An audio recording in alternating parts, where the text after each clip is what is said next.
what I'm going to talk about for the next sort of, I guess, 15 or 20 minutes or so, and then we can have a conversation, is the social work's role in co-building a new eco-social world. And this is, I guess, a huge piece of work that's happening globally.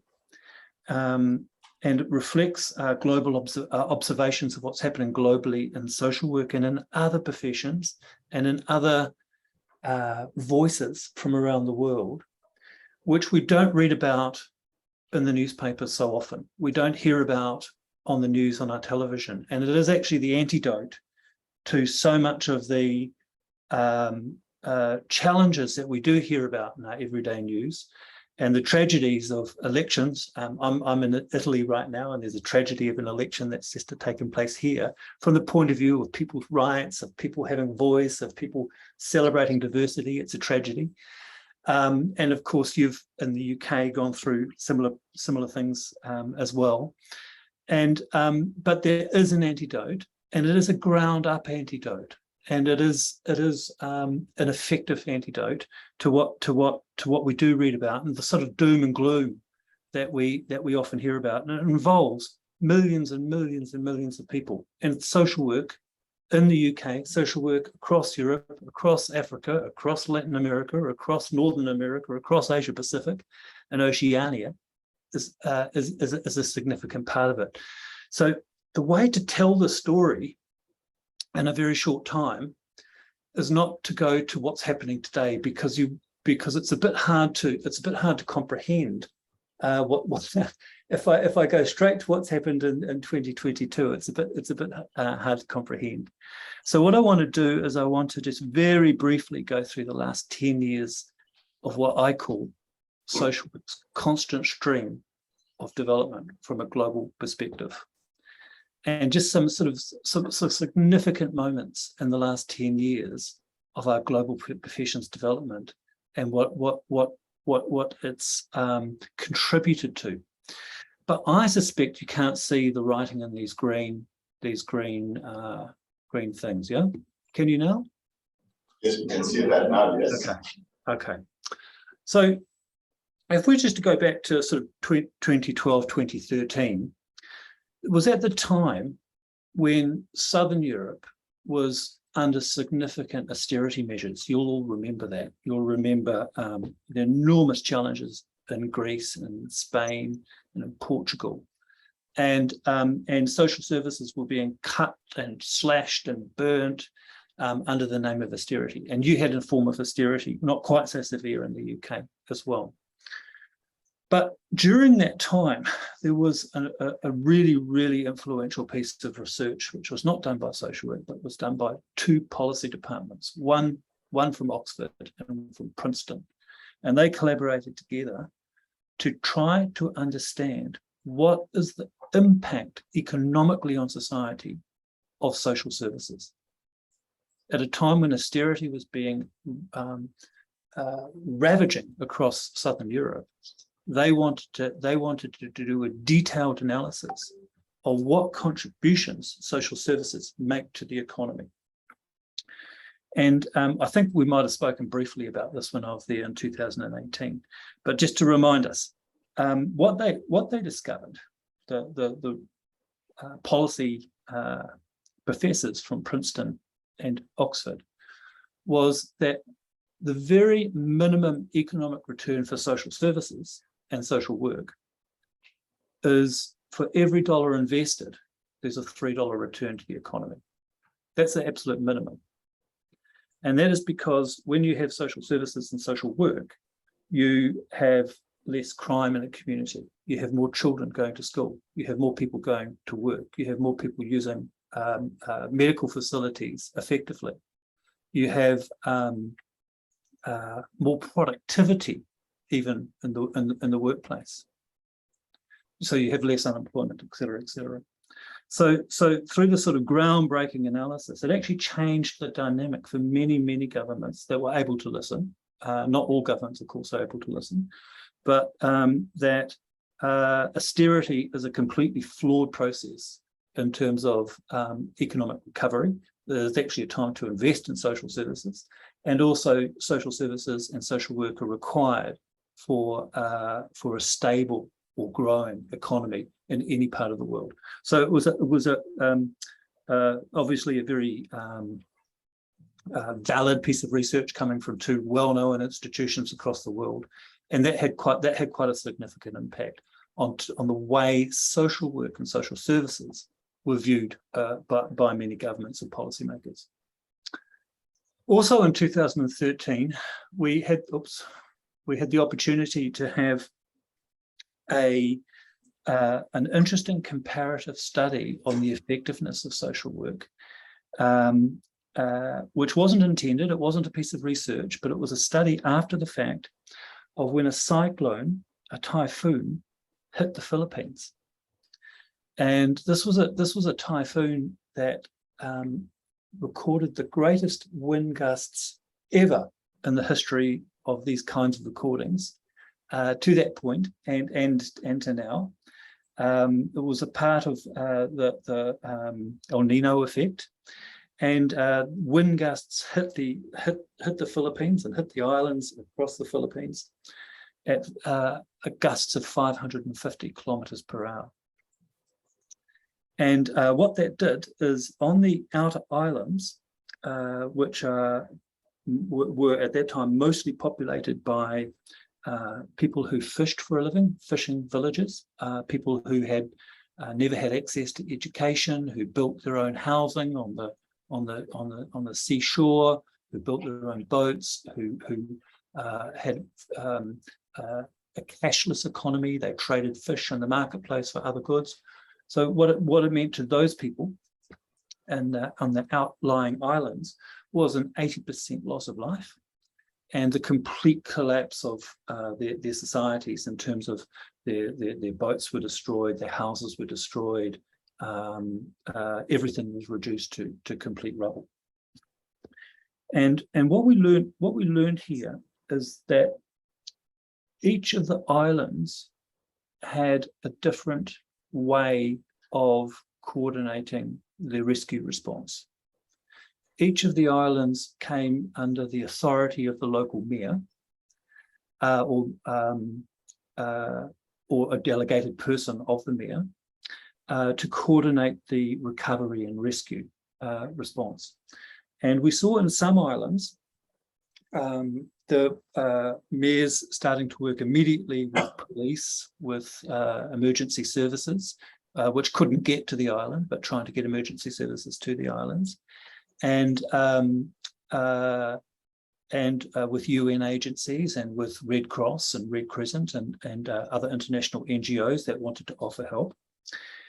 And we saw in other islands, mayors also recognizing the importance of working with social workers. And on those islands where they worked with social workers, they often in the first few days after the cyclone had taken place, the mayor would call a meeting of the police, the engineers, the social workers, the teachers, anyone from those professions who had survived, because all of those professions lost people too, of course.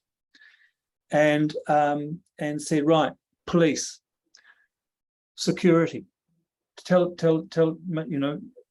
we have to control looting because we're going to have to control resources and distribute resources. Can you do that? Engineers, can you tell us what bridges are still sound, what roads still are operational? Can you tell us how long is it before a ferry boat can bring aid to the island? Social workers, can you do a social diagnosis, please, on which survivors are able to help in the rescue effort? Which survivors are going to be a part of a human army to help respond to the situation? What's their strengths and what's their capacities? So in the islands where the mayor took that kind of approach, the social workers were immediately engaged in doing a social diagnosis. In other islands, they were completely ignored. The mayor didn't perhaps understand what social workers were, and perhaps didn't understand what the role of a community could be in their own recovery.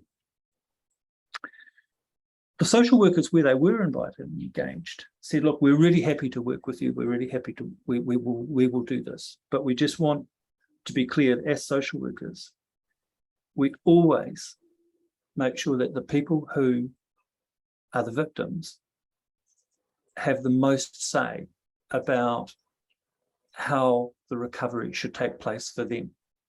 We need to invite them to be the architects, and we will support their architecture in rebuilding their society, because that's a social work principle they explained to the mayor. And the mayor said, that's fine, let's just go out and do this. So in those islands where they had the support from the mayor, the first thing the social workers did was find survivors, call meetings. How can we assess the damage? How can we support each other? What is it that we need?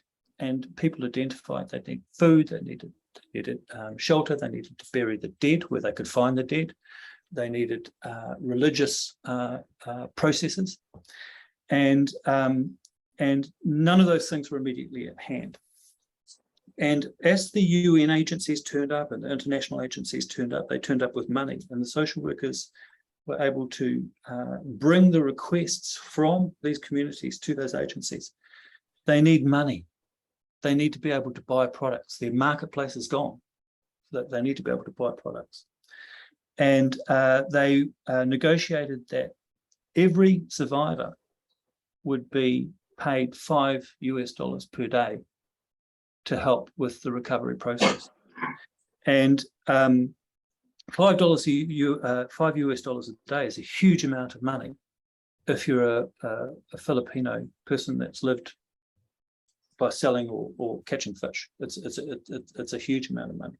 To an international agency, to a UN agency, it almost doesn't register on their budget.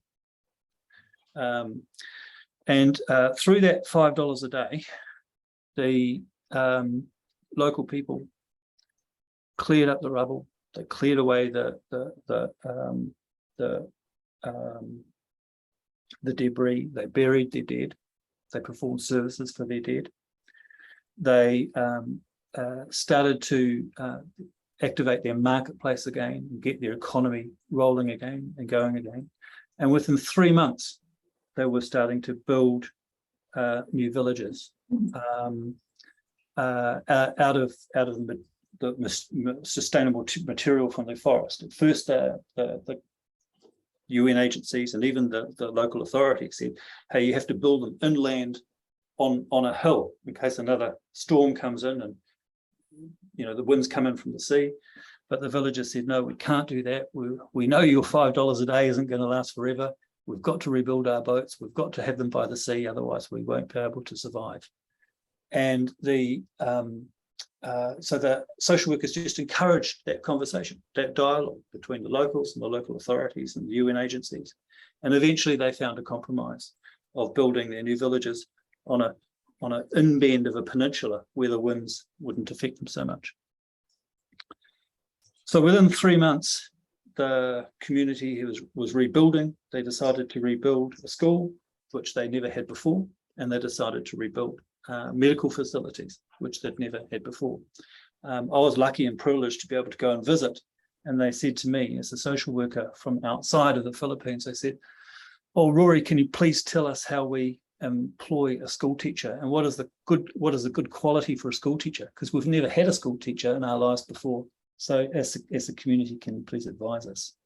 I really wasn't the best person to give them advice. I was learning from them about how they were taking charge of their situation. Now, I'm talking very fast, sorry for that, but out in the other islands where the social workers did not get their response, 3 months later, a truck would drive in at 12 o'clock with water and food, and people would line up and wait. 6 months later, the same truck or trucks would drive in at 12 o'clock every day. A year later, 2 years later, 2.5 years later. And in the meantime, people waited and waited and waited. And it was an aid approach that psychologists have now confirmed that in the communities where people led their own development with the support of social workers and the local authorities, their trauma, their post-traumatic stress and trauma was much, much lower than it was in the communities where they had to wait for not just weeks, months, but years for their life to return to some normal. And the difference was, the psychologists tell us, is that when people are active in their own development, they're much more healthy and they can manage their trauma much more effectively.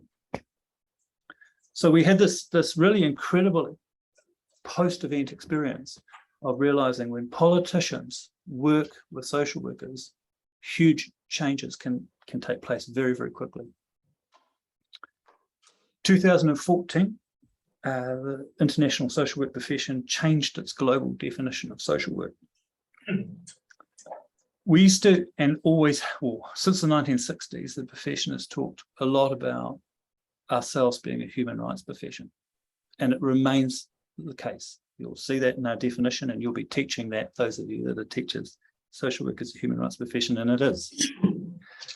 In the 2014 definition, as a consequence, particularly of Indigenous social workers around the world, we included, we support human rights and responsibilities. The responsibilities of others to support the rights of others. So moving away from the idea that human rights is just something that happens in legislation, which is really important. We need legislation to support human rights. But if it's not acted on the ground, if it's not acted in the community, if people aren't taking responsibility, not just for advocating for their own rights, but for acting on the rights of others, then we heard from Indigenous social workers and community members, rights don't mean anything. So in 2014, we made a shift as a global profession to recognise the importance in our work of not just advocating for human rights, but supporting the people we work with and ourselves to be modelling and to be developing ways so that our work included that the families and communities we worked with acted on the rights of others. So that was another kind of shift in our development as a profession. Just going to skip through a couple of years to 2015. And this was the year that the United Nations recognised social work as a key reference point for social development. And this was because, particularly in Costa Rica, social workers got together across the country, and students and experts by experience and concerned citizens, and said, hey, this is a country that 40% of its income, 40% of its GDP is contributed to by the World Bank. And that is because it's a country with huge, huge poverty rates. Over 30% of the country was deemed to be in absolute poverty. And social workers were saying all this money that comes from the World Bank doesn't change the dynamic. It's been coming for decades. And yet the 30% absolute poverty rate remains the same. It's not shifting the dynamics. And in fact, what they said was all this aid that's coming in is actually keeping people in poverty. It's stopping people from actually moving out of poverty. But how do we replace this dynamic? How do we replace 30% of your economy, which is coming in the form of aid, but keeping people in poverty by giving them cash transfers or benefits that were so small that it just basically stopped them from starvation, but didn't trigger new ways of living? How do they change that? And so the social workers and others got together and they drafted from the community, from the ground up, new legislation. And that new legislation then got lobbied across the parliamentary process, and it got enacted on in 2014, 2015. And in English, it's called a Bridge to Development. And the idea behind this was, again, a little bit like what we saw in the Philippines, is recognizing that communities must lead their own development. They must develop their own plans. They must develop their own analysis on what the challenges are and work together in order to find answers to those challenges. There's recognition that you can develop a policy in Washington at the World Bank, which might be incredibly well-meaning, but on the ground in the slums in Costa Rica, it's actually not going to work. And they knew that from decades and decades and decades of experience. It's only in the slums in Costa Rica could an answer be found. So the strategy, without involving any extra money for government, not one single, I can't remember the currency, and what would you say, $1 single dollar, without involving one single dollar, involved social workers working in partnership with very, very vulnerable communities, mostly in slums, or actually all in slums. And the social workers would meet with the girls, they'd meet with the boys, they'd meet with the men, they'd meet with the women, all separately, and then they'd meet with them together, and they'd be asking, what are your challenges? What do you think the solutions are? And the information that came out of all of them was slightly different. This slum wanted something slightly different from this slum, or this slum, or this slum. But all of it was completely different from what the United Nations had been thinking. All of it. The United Nations had a formula until that moment in time, and they still have this as part of their legacy, to say what poor people need, this is the way that sort of the formula goes, is they need education. So the children can get to school. And we need to support education. Then what they need is medical facilities, because they need to be healthy. And then we get those things right, then industry bills and so on, and other forms of development come. But the people in these slums said, we don't want education first. We don't want medical facilities first. What we want is we want to be free of violence.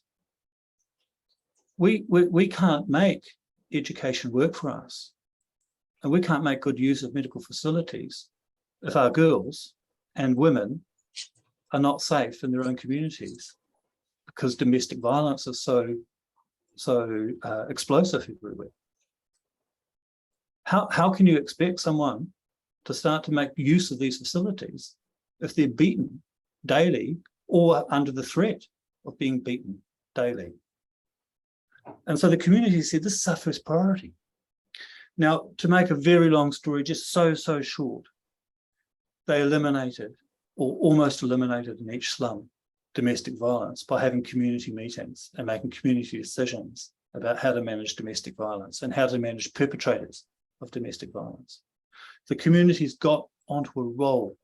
They could see things happening. They could see development occurring. Social workers were there supporting them.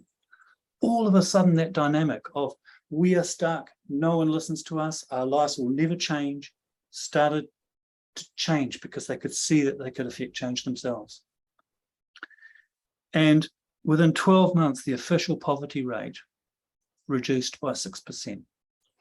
Within 24 months, the multi-dimensional poverty rate, that's the poverty rate that doesn't just measure income, it measures happiness, access to food, access to water, access to education, access to employment, et cetera, reduced by 48%. These are official rates. These are official rates. Why? Because the social workers worked with the agendas of the people. And at a particular time, just a few months into the process, they said, right, we need work. Right, how many sewing machines do you have in the slum? Have you ever developed a business plan? What are the other resources that sit within? And people discovered they had rich resources in these environments and were able to, with the support of this legislation, transfer that into business development. So all of these background things, and I haven't got time to go into more of them, and other things that you can see on the screen here, if I just get that in the right place, helped the social work profession to really, really anchor and understand its role on our job is working with people to enable them to make the decisions for themselves, particularly in recognizing the interdependency of people in communities, recognizing the resources and support within communities, recognizing that when those communities are developing and working together, almost anything is possible. Then the summit happened. Then the pandemic happened. I know I'm talking. I apologize. I'll just finish in a few minutes.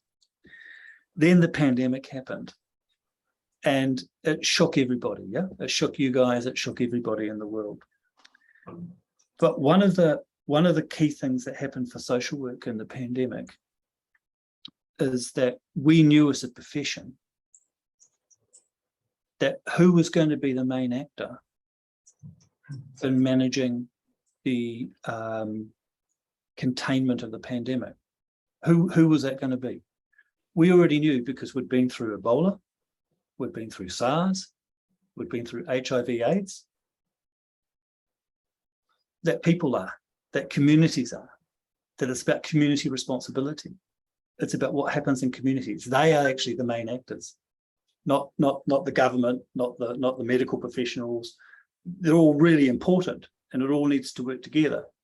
But unless communities respect each other's safety and focus on their own safety, that we're not going to be able to contain this pandemic. So as lockdown started to occur right from Wuhan, from day one, social workers were talking together across the world, re-examining our past lessons and saying to each other, right, we've got to stop governments from closing down social services, because that's the first thing, well, not the first thing, it's one of the things that governments will do. They don't realize that social services are really, really, really important under a pandemic to be able to support people in recognizing their responsibility to themselves and to others, and also to facilitating medication, to facilitating food, to facilitating water, to facilitating support systems, and to communities that are going to be in a form of isolation. But of course, the social services needed to adapt. They needed to move to using WhatsApp groups online. They needed to get permission from government to distribute safety PPE gear and therefore to be on the streets to do that. They needed to work with homeless communities. They needed to do all sorts of things. So social workers like nurses and doctors and police and fire people needed to be exempt. And the first few countries that went into lockdown,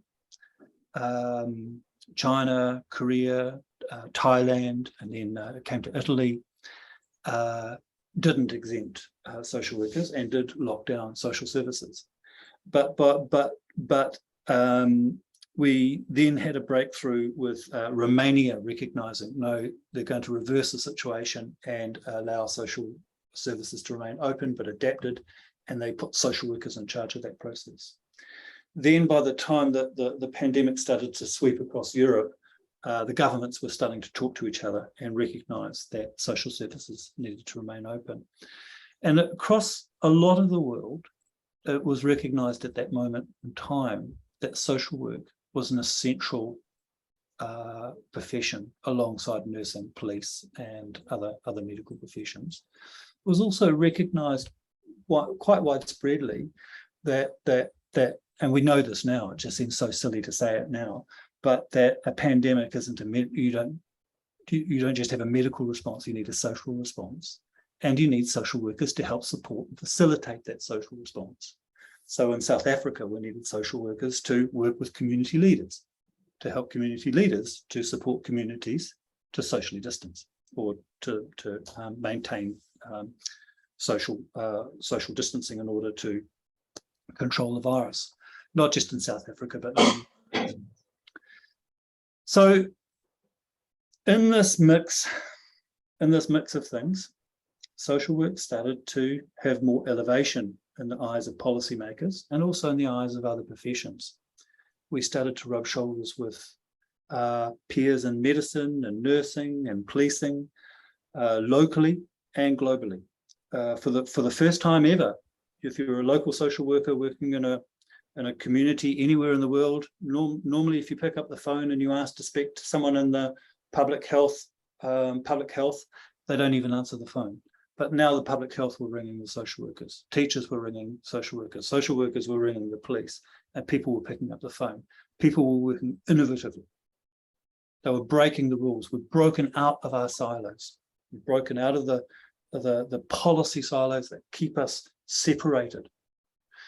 And in those conversations, in those communities, in those conversations globally across the professions, we all felt incredibly liberated. We all knew we needed to break out of those silos. We all had a sense of we actually can't go back to the way things were before this pandemic started. We need to keep pushing and pushing so that there is recognition that these disciplines need to work together. There needs to be policy that weaves them together, but weaves them together in partnership with communities. Not as professions that are going to do something for communities, but professions that do something with communities, under community control, under community influence. And recognizing that what happens in a community in where you are in Essex, what happens, I'm in Italy at the moment, a community here in Italy, what happens in a community in Nairobi, is going to be quite different.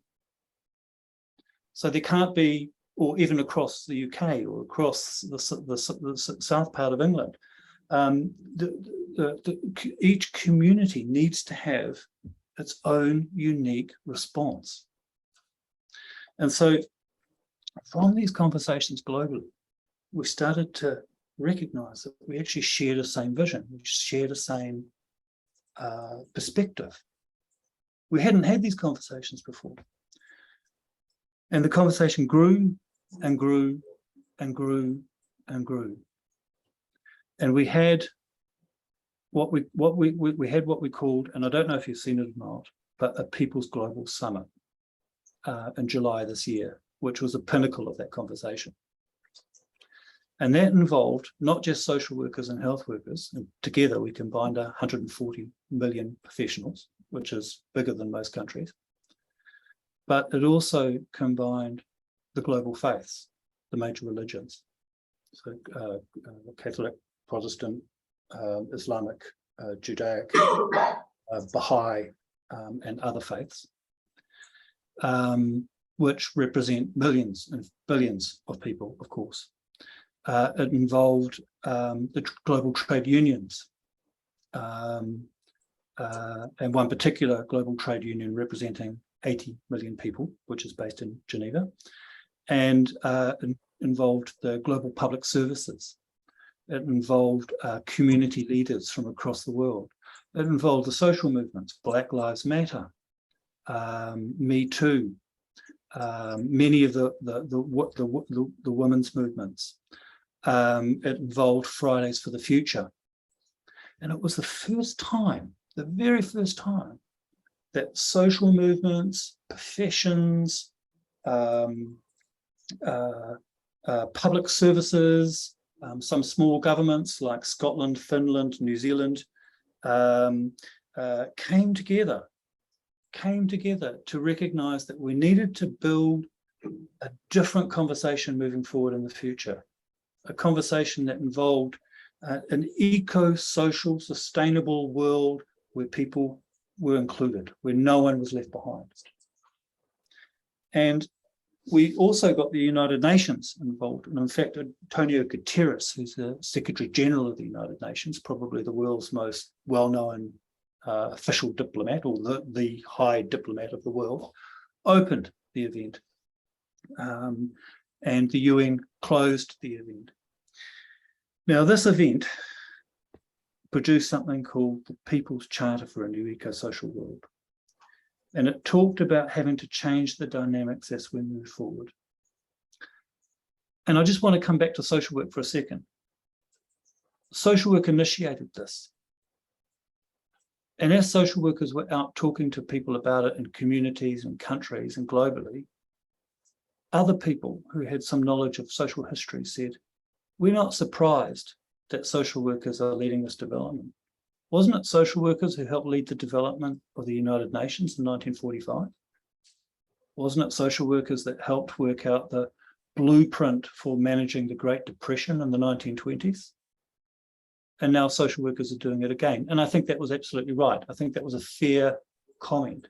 And it's because of what you're doing there in Essex, because you have people who are experts by experience in the room, because you have the local authorities in the room, because you have this belief in the principles, the same as the people in the Philippines, the same as the people in Costa Rica, because you're all working to that idea that social work is in a position to do this. And so social work was very prominent in this process. But the outcome was the People's Global Charter for a New Eco-Social World. And its first thing it says is it recognises that the modern nation states have failed. They've failed on the plans they made in 1945. They've made some advances, but they've failed. We still have huge amounts of poverty. We have increased slavery. We have hugely increased income disparity. And we now have climate change, which is an added enormous catastrophe. And actually the modern welfare state isn't equipped to deal with these issues. They're based on self-seeking need. They're based on competition between one state and another. They're not based on cooperation. But people all over the world, people don't want war in their lives. People don't want war in other people's lives. People don't want to live in poverty, and they don't want to see other people live in poverty. And this summit confirmed that, as we had speakers from communities, as well as from the professions and the social movements, etc., all saying this. We don't want other people to live in poverty, and we don't want to live in poverty. We want to live with certainty. And the recognition that if we can recognize people's assemblies alongside nation states, if we can recognize the voice of communities, then we have the opportunity to address the global challenges and the local challenges, finding local responses to global shared concerns, as we do in social work. It's a model of social work that was agreed upon across the global faiths, across all of these professions. We even had this pharmaceutical profession there, incredible, engineering professions, other professions, across the social movements. The importance of moving towards societies that recognize the power, the strength, the capacity of local, not only to address their own problems, but to address the bigger global problems that we face. So I'm going to have to, I think from time, stop my presentation there to allow some time for some questions and answers if Gert allows that. I was going to talk a little bit about how we're taking these ideas into the Ukraine, but if there's questions about that and not about other things, we can talk about that. But I'll just leave it. Go back to you, Gert. Thank you. Thank you so much, Rory.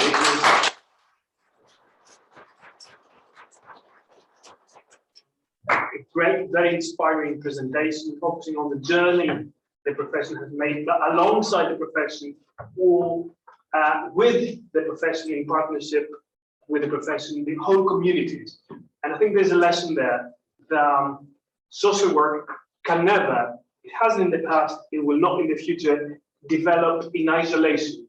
It can only exist when in close proximity, in partnership with communities. So that was a great key learning from the presentation. I think we have time for a couple of questions or comments. Yes, please. This is probably controversial, Rory. You said that the constant aid given to the people in Costa Rica, which gave them a low income, just enough to survive. Can we draw an analogy to the UK? Are we saying that our benefit system is keeping people in poverty? Well, you'd be the best to answer that. I'm gonna take this opportunity just to say something very quickly about Ukraine. There's huge amounts of funding to support Ukraine.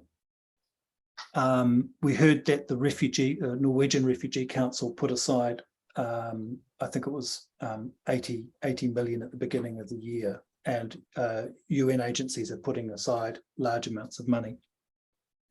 Traditionally, that money is spent on sending food, sending beds, sending tents, sending blankets into these countries, a country in war. What we've tried to do as social workers is, rather than when you send in a bed into an economy, the first thing it does is it shuts down the local economy of people that make beds. When you send in clothing, it shuts down the capacity for people that produce clothing. It undermines the local economy. It doesn't see the strength. It doesn't see the potential in the workforce. So what we've tried to do with funding is, rather than providing aid, is to work with local communities for them to recognise how they can develop their local economies, even under war conditions or even under impoverished conditions. So by going to local communities and saying, right, what are the skills here? What can be developed? What is the capacity? Let's take a longer term approach. Now, that doesn't mean that we're not going to stop people putting winter sleeping bags in a truck and sending them over. But the idea is there's a cost to that, a cost to the community.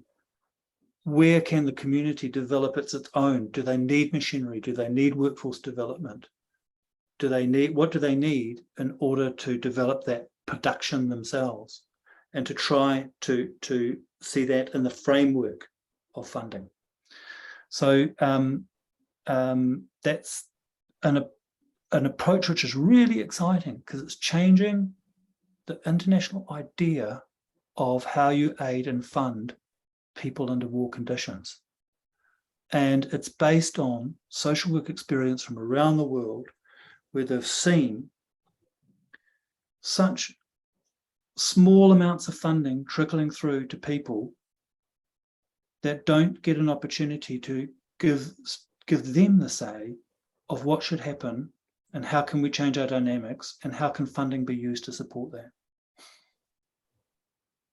Thank you very much. Okay, thank you. Any other question or comments?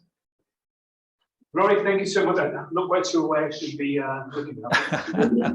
You're there. I'm here. Oh, you're looking right at me. Yeah, perfect. Well, thank you so much for the presentation. We really appreciate it. It's very relevant to what we do in the program, what we do in the university, also in the region. And thank you for your support all these years. It's a great privilege to have you as an honorary professor.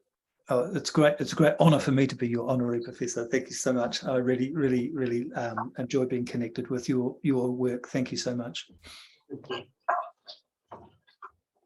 On my behalf, everyone, I also want to say thank you, Rory. It was really, I think it's a good reminder for us as social workers to actually remember the role we play, because we can very often be overruled by other professions, and very often maybe in a sense created that the voice of social work is not as important as the voice of other professions. So thank you for sharing this with us. Well, but I'm also quite excited, and I've mentioned that to the CEOs the other day when we spoke about the work you got were doing or planning and preparing to do in the Ukraine. Is I became a little bit jealous, if I'm honest.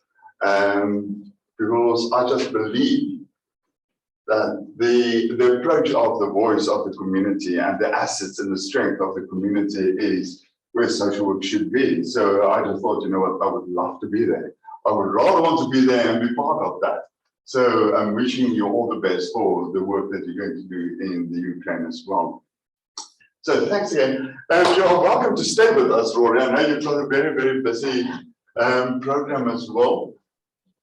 Yep, I probably will leave you to it. And but look, just thanks again, and hopefully next time I can be there in person, and then of course I'll spend the day with you. Yeah, great. Thanks so much. Brilliant. Have a lovely day. Thanks a lot. All right. Take care. Okay. Bye bye.